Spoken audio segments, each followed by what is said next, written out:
The opinions expressed in the following program are those of the participants and do not necessarily reflect those of Rogers nor Rogers TV.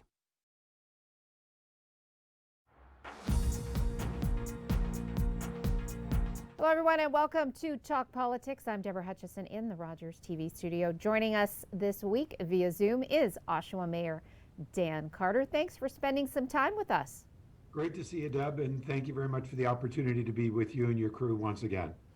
It continues to be very busy there for you at City Hall and all over the region. Concerns growing over the rise in COVID numbers, not only in the province, but I'm seeing Durham's numbers rise too. Yeah, I mean, Deb, the reality being is we're now into the second wave, and I think we were told earlier on that there will be a second wave. What we do with this moment is really important, and I've been very proud of the people of Durham Region, and especially the great city of Oshawa, in regards to them really following the guidelines that our health experts and chief medical officers are giving us. And that is wearing a mask, making sure we wash our hands, look at the social circles that we have, keeping 6 feet apart, making sure the gatherings that we're a part of are small groups. And I'm really, really pleased about that. We've even at City Hall and our recreational facilities, we've taken extraordinary steps to make sure people are safe. But, you know, COVID-19 is something that none of us have ever seen before. And we're seeing other regions be impacted by behaviors of some that are exposing other people to COVID-19. And, you know, I've been saying to the big city mayors and also the premier and the minister of health, Durham Region is doing a good job. Business is doing a good job. They've got good protocols in place. Their staff are well trained. There's contact tracing at all the restaurants and places that I've gone to. They're wearing masks. They're asking people to wear a mask. They're taking extraordinary steps. So please don't punish them. Let's look at where these infections are. Let's remind people that, you know, these big gatherings in these groups, when you violate what our healthcare experts are stating, that's where the infections happen. So Durham Region, I'm really pleased about where we're going, but I'm asking everybody to be vigilant. And we're hearing from south of the border, you know, people are getting tired of COVID-19. I get it. And I know that we want to get back to some place of normality. But this is a historical moment that we're facing, a historical pandemic. That means we have to take a historical action. And I'm just asking everybody, be patient, follow the guidelines, let's work together, let's make sure that we keep the numbers down. Because if we don't, Durham could find itself in a modified phase 2. Yeah, and that's what I'm really worried about, Deb, because to be absolutely honest, I talk to our friends in the culinary business, the restaurant business, into small business themselves, family businesses. A second wave of closing down their businesses would be devastating for them. And you know what? My mayor's economic recovery task force that we hold every 14 weeks, we have 20 experts from all different sectors of the economy that sit around that table. And we get updates about what's going on and what's happening in the financial world and what's happening in the construction world. And we get a feedback in regards to it. You know, Durham Region, we're starting to see a recovery that is actually happening, but we're in the early stages of this. Taking a step backward would be devastating to so many organizations, especially when you think about the restaurant industry. You know, I'm hoping that as we move forward, you're going to see, especially in 2021, maybe in the fall and into the winter next year, you're going to see, I think, an expansion of outdoor patios that are heated and that people are going to spend time there. I think this is going to be part of our new world, that there's only going to be a certain amount of people allowed in the restaurants, and I think we're going to utilize other spaces. But I just want to say to everybody, this is where we can all be part of the solution. You know, we've been talking about introducing the faces of local businesses, and we're doing that through our Economic Recovery Task Force, and I'm really excited about that, so that people know the businesses and you know, their families and what they put on the line. But I'm asking our community to come together to support those businesses and talk about your experiences and share your experiences on social media. But on the other side of it is, it's our responsibility to do the right thing so those businesses can stay open. So I'm asking everybody, please, please, please wear your mask, follow the instructions of our healthcare professionals, and let's walk together as we enter into the early stages, hopefully, of recovery of our economy. How many businesses have we lost? We've lost a few in Oshawa, and some of them very established businesses.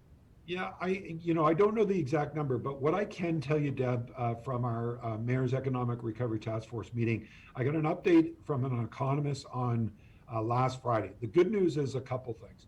One is the construction industry is very robust and is working quite well. Matter of fact, it's even in a period of expansion, so that's good. We're seeing receivables are trending really well also. That's a real indication about, are people paying their bills? Are they able to pay? Is their cash moving through their system?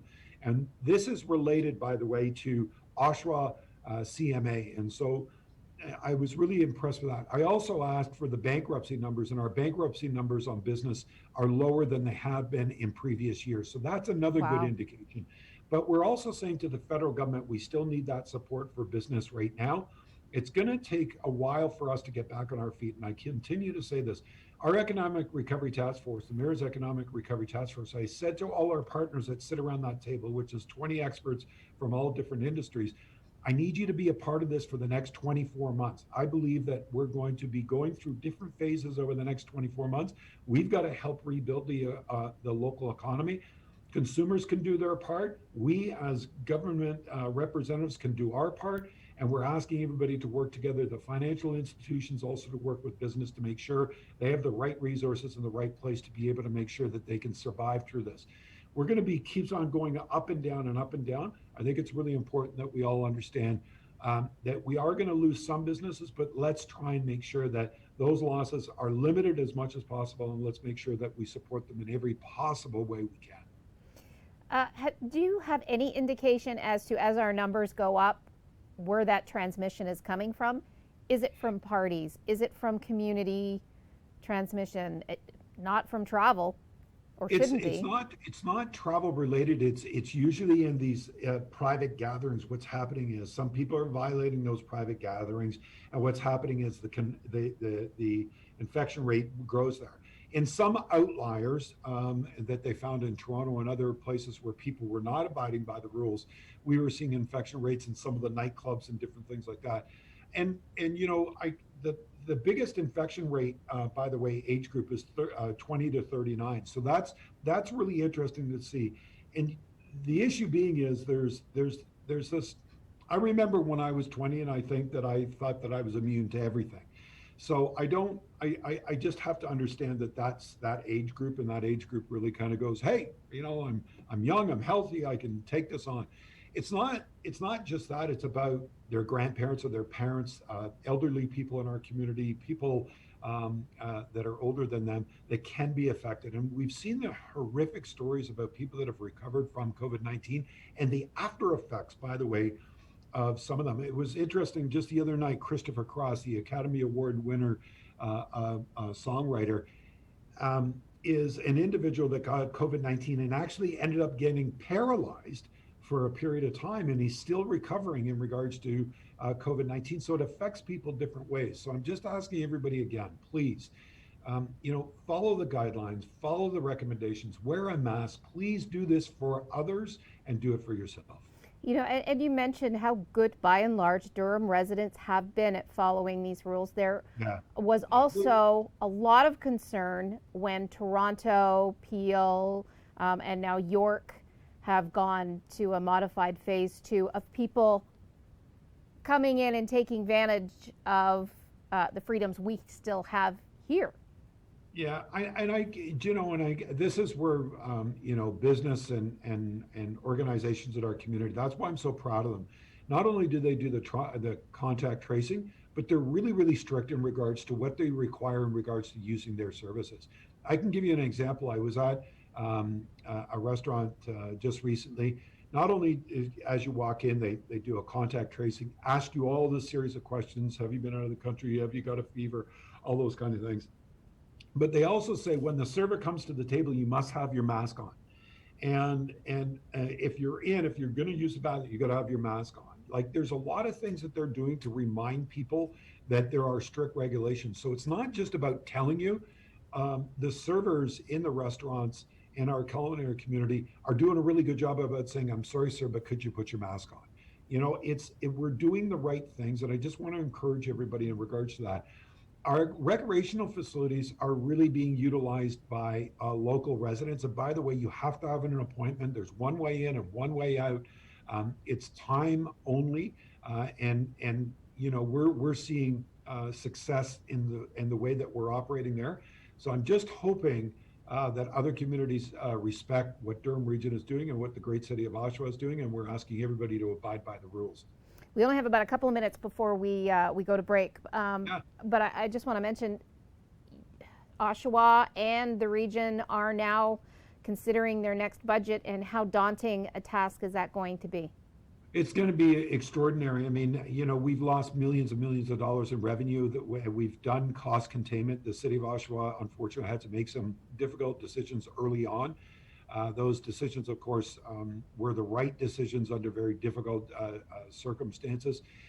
So we've been able to keep our cost containment and look at cost savings all the way across. We've had some assistance from the province, like other municipalities across Ontario. But it is going to be a difficult track that we undertake. I'm asking everybody to continue to understand that we are look upon what we do as essential services. We want to improve our service all the time. We want to make sure that our communities are affordable. We want to make sure that we have extraordinary individuals that are doing extraordinary customer service in our community. So we're really, we are concerned about the budget process moving forward. It's going to be one that'll have to find a fine balance, both here at the city and at the region. And I'm hopeful, and I'm also optimistic that everybody understands the impact that COVID-19 has had on the average family. So I'm asking everybody, take everything into consideration. I know we want to get a lot of things done, but we're going to have to look at a phased approach about getting things done. We can only afford so much. We don't know what 2021 will hold, and we want to make sure that we're prepared to be able to deliver the services that are absolutely necessary as an essential service day in and day out. But that may mean that there's a little pain for everybody, but we're going to try and make sure that we do all the right things. I'm excited about the path that we've been on, Deb, here at the great city of Oshawa for the last 6 years. We've been paying down hundreds of millions of dollars in debt for a long period of time. We've been building up our reserves. We've been really looking at replacing our infrastructure as we've gone through. So the last 6 years, council's made good decisions in regards to lowering our debt. At one time, our debt servicing charges were almost 16%. Now we're way down below 8% at this particular time, and we will have the strongest finances, I believe, in Durham Region by the year of 2024. So I'm really pleased about that. Okay, I'm going to stop you there. We're going to go to a quick break. Great. More of our conversation with Oshawa Mayor Dan Carter after this.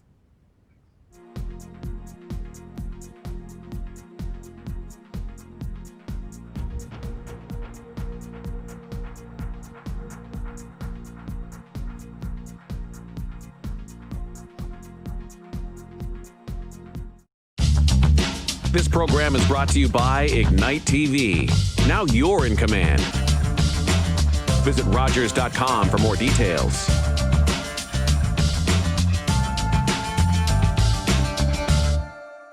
After a night out with your friends, there's always options for getting home safely. You could call your BFF, your mom or dad, whoever you can count on for a safe ride home. You could call your favorite cab company or 1-888 taxi guy.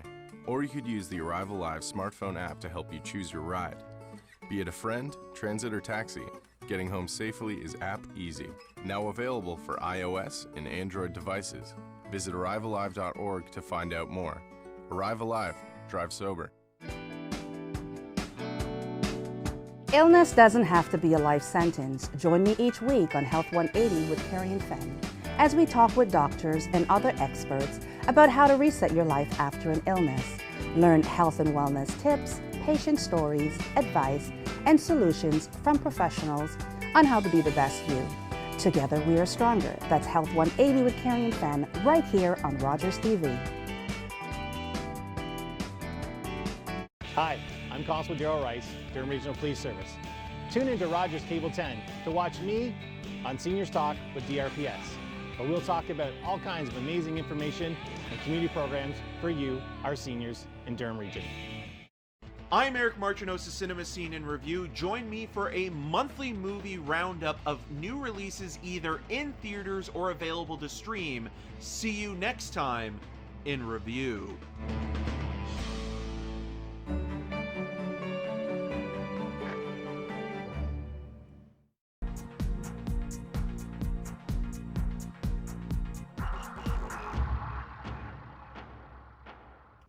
Joining us this week via Zoom is Oshawa Mayor Dan Carter. Dan, when we went to break, we were talking about, that budget process and how fragile it's going to be this year. And you have had so many additional expenses and revenue losses. Include with the OHL, we don't know when that's going to come back. And you've had revenue losses from the TCC too. Yeah, I mean, those are the kind of things that we don't know about. Even as we speak today, we still haven't heard about when the presentation for the opportunity to be able to bid on the Memorial Cup. So we're almost a year behind now in regards to that process. We're hearing that the OHL season may be pushed into January before it starts. They're waiting to be able to find out what the infection rate is across Ontario and what that means in regards to fans in the stands. And as you know, the OHL and the CHL really depend upon fans in the stands, more so than television revenues that may or may not come in. So all those franchisees are looking at what's going to happen next, and they're the OHL or the CHL has changed dramatically. They have world-class facilities. They've got team buses. They have nutrition specialists. They have specialized trainers. They have bursaries that go for schools. I mean, it's an expensive venture that is undertaken. So the OHL is working through that process. All we can hope for is the numbers start to decrease. We start to see that there is an opportunity to be able to safely open some of these events back up again. But it's really, really important. And I think for the spirit of our community, and I got to talk about this just for a moment, Deb, is the spirit of our community has been extraordinary, even through the frustrations and the pressures that have been on families since March. Our community has done some incredible things and raised to the challenge, and that really talks to the spirit of our community and the great history that we have. People continue to understand that we are in a historical moment, but at the same time, they're trying to figure out how they can contribute to supporting our community, and that's. I'll give you an example at OSCC 55 plus, our senior centers. Through COVID-19, they've made 27,000 phone calls and just touch points about wellness checks. Just how are you? Do you need food? Do you have your medication? We just want to make sure you're okay. Those are the kind of things that are happening day in and day out. Our faith communities are doing an incredible job of being able to meet the needs of individuals that are impacted by the loss of their jobs. It could be an hourly job or it could be a full-time job. And they've done incredible things. Up till October 20th, from March 1st, when the pandemic, was on the horizon, till April the 20th, Feed the Need has gone through 1 million pounds of food, 1 million pounds of food. So, our community not only is generous in regards to giving what they got, but they also understand that those that don't have, they're there to be able to assist them. So that's why I'm so optimistic about 2021. I think we've got some great things on the horizon. I think we've got some unbelievable construction numbers and permit numbers. We're going to be well over $400 million worth of investment. We have jobs coming here. We have people that are looking at our community as an investment place. We had a great conversation with the province and the federal government about infrastructure projects, and keep that moving because they understand infrastructure projects get people back to work. It's a great investment in our community. Our downtown is seeing incredible things happening. You and I talked just before coming to air about the farmers market that is at Simcoe and Bond, and that's Alexa Kaufman and her group BIG that are opening that up. It's going to be unbelievable. You see that 70 King is doing great, 14.5 King is doing great. Our culinary community is doing great in the downtown core. So we're a lot of great things. And our streetscape program from Simcoe Street all the way to Mary Street on the north side is now complete. So you're seeing these really good things that we can build on. We've just got to stay optimistic and keep on moving forward. You also recently got a sneak peek at the new test track at GM. Yeah, that was, I gotta be absolutely honest. There's two events that happened just recently at General Motors I was really pleased about. One is I got to be on hand for the 4 millionth mass that's being made at General Motors, where they have 3 shifts running through there. I'm so proud of the people that are there. These are the same people that brought their innovation skills, their quality, their attention to quality, and making sure that things are done right. I got a chance to be there myself and Chair Henry, and it was just a great day to be able to see. And I sat down with some of the people and met a gentleman that was, his dad worked at GM and his dad worked at GM, and he's been there at 30 years. He was making some mass, and it was great to be able to chat with him and the contribution that they're making. And then on the other side of it is I got a chance to see the new test track for the autonomous vehicles, electric vehicles, and research and development. That's a really, really exciting opportunity. I saw the observation offices and desks where they're going to be able to observe. I got the people took me around the track just to give me an idea of what it's like. This is going to be great for our post-secondary education, the automobile industry, innovation, engineering, all of those kind of things. We continue to work with GM and Unifor to be able to find more investment to be brought back here in the great city of Oshawa. I sent a letter to the Prime Minister and Minister Bain just recently and said, look, if you could find $500 million for Oakville, I think you could find $500 million for Oshawa in regards to our GM plan. Let's work together. Let's get people back to work. Let's get those investments in the world-class autoplex that we have here. Let's continue to move forward. We've got all the winning parts. All we need is the support of the provincial and federal government to make that happen. What was their response? Have you heard back from them yet? Well, we're working on it. I mean, I'm being like a pebble in somebody's shoe, or I could say another thing, but I am being very persistent. I'm not going to take no for an answer. I'm not Good for going you. to sit back and say, that's the way it is. I'm going to continue to speak to the Prime Minister, speak to the Minister of Innovation, talk to our industry minister, talk to our premier, and say, look, you all promised us you would never forget about the great city of Oshawa. I'm calling that call to make sure that you haven't forgotten about us. We need your investment. We need your support. Now is the time to make those investments, including the extension of the GO train out to Bowmanville. Let's get it done. Over $1 billion, over 21,000 jobs will be associated with that work, including all of the new communities that will be associated with that new line. So let's get it done. I like that term, pebble in someone's shoe. Because you can never quite find it, but it's always there, poking you. It's Way to go, Mayor Dan. I understand that they're busy, and I understand that they've got a lot of things on their forefront. But the bottom line is, there's a reason why I started the Mayor's Economic Recovery Task Force here in the city of Oshawa, and I wouldn't just tag on to somebody else's, is because our local economy matters. We need to get people back to work. We're a great place to invest. We're affordable. We're a safe community. We've got a great assets here to be able to build on. Let's build on it together. Let's invest in our community. Let's lift our community up by getting people back to work, seeing investment happen, and let's make sure that the provincial and federal government understand that there's an expectation of them being a true partner. So we've only got about 5 minutes left, but I do want to mention, you mentioned safe community. There were concerns about crime in the downtown, homelessness in the downtown. And I guess an independent firm was hired to help out. Is it working out the way you'd hoped? Yeah, I mean, we still have a long way to go. We're continuing to work with Durham Regional Police, and I have to hats off to Dave Saliba and, of course, his team at Central Division. We're very lucky to have some gifted police officers there. What we have asked is Durham Regional Police to kind of help us in a couple of different areas. One is we're asking for proactive policing, which means Dravis funding. We're asking them to replace that Dravis funding that was taken away from Durham Regional Police in the amount of about $250,000 so we could have proactive policing. That's going after the drug dealers, those people that are committing crimes in our city. We're not going to tolerate that. I'm not going to tolerate it. We're asking also that the foot patrols continue in our downtown, which I'm really pleased to be able to see that. And we're also entering into a partnership, we hope, with Durham Regional Police, the city, of course, the BIA, about CCTV cameras in the downtown core.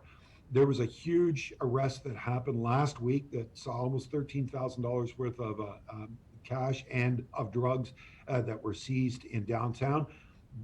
We've seen a huge impact of that arrest, and we've heard about many other arrests that have been taking place. You know, the bottom line is we are a great community. I will not tolerate people committing criminal events in our community. It's not right that people are feel-free to use our parks or our trails or our walkways or our bike paths. This is a great city. We're a safe city, but I will not tolerate people selling drugs and poison on our streets. It's killing people, and I'm not going to put up with it. And by the way, those that are absolutely desperate in need for addiction help or mental health help, or they're unsheltered, we will go to the nth degree to be able to help them out. And we've invested in so many different programs and initiatives to make sure that we lift those individuals up. We're committed to that because that's our history and that's our heritage as the great city of Oshawa. But I'm not going to tolerate people breaking into business, vandalizing public places, selling drugs, using drugs, terrorizing people. I'm not going to put up with it. Our downtown, with the security services that we've had for 15 years in downtown, our working relationship with Durham Regional Police, and the work that we're doing in regards to making sure that we make sure that all spaces are well lit and well patrolled.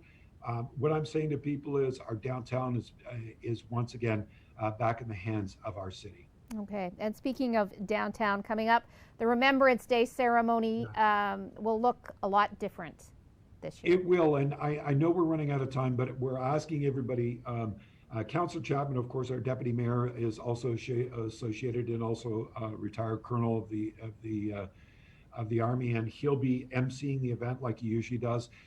We usually have 3,000 to 5,000 people. As you know, Rogers Television does an incredible job being able to show our Remembrance Day ceremonies. This year, we're asking people not to come to Memorial Park because of COVID-19. So we're asking people not watch it on Rogers. We'll have all of the ceremony there. You guys always do a fantastic job for us, and we'll continue to do that. But please do not come to Memorial Park.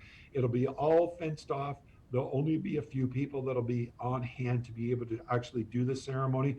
We understand the importance of this day, but you know, my parents both served in the Second World War, and I always say that November 11th is a time for us to be able to reflect and remember, but also take pause to be able to give thanks for those that have served on behalf of our great country. And I'm asking people to do that at home, and please watch it on Rogers Television, and we will be able to truly be able to pay respect to those that have served on behalf of our country over many events around the world in a respectful way, so we don't expose many people to COVID-19. Let's work together, let's walk together, but let's remember, reflect together, and give thanks for those that have served on behalf of our great country. And on that, Mayor Dan, we are out of time. Thanks so much to Oshawa Mayor Dan Carter for joining us. Thanks to you for joining us. Until next time, I'm Deborah Hutchison. Stay safe, everyone.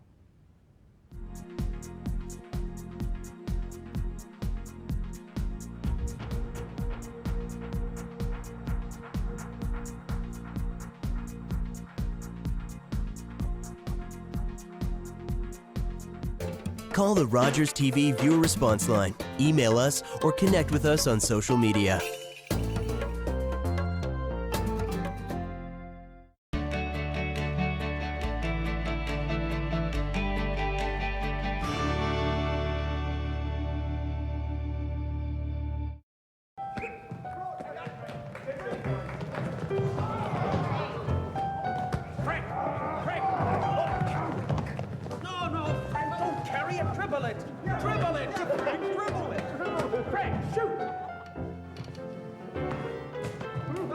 Is this some kind of Canadian joke, sir? I mean, I know you're the instructor and everything, but when we can't carry the ball, how can we get a decent shot at the peach basket? All right. Maybe we can allow a carry of a couple of steps. And Mr. Naismith, sir, it sure slows things down having to climb up here every time. Well, then let's cut the bottom out of the basket. Ah, but I need these baskets back.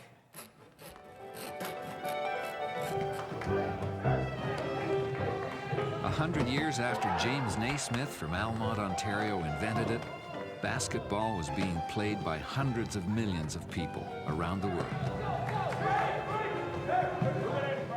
Think it's okay to drive high? Think again. Drug-impaired driving is as illegal as drunk driving, and in Ontario, the penalties are the same. If police suspect you're driving under the influence of drugs of any kind or a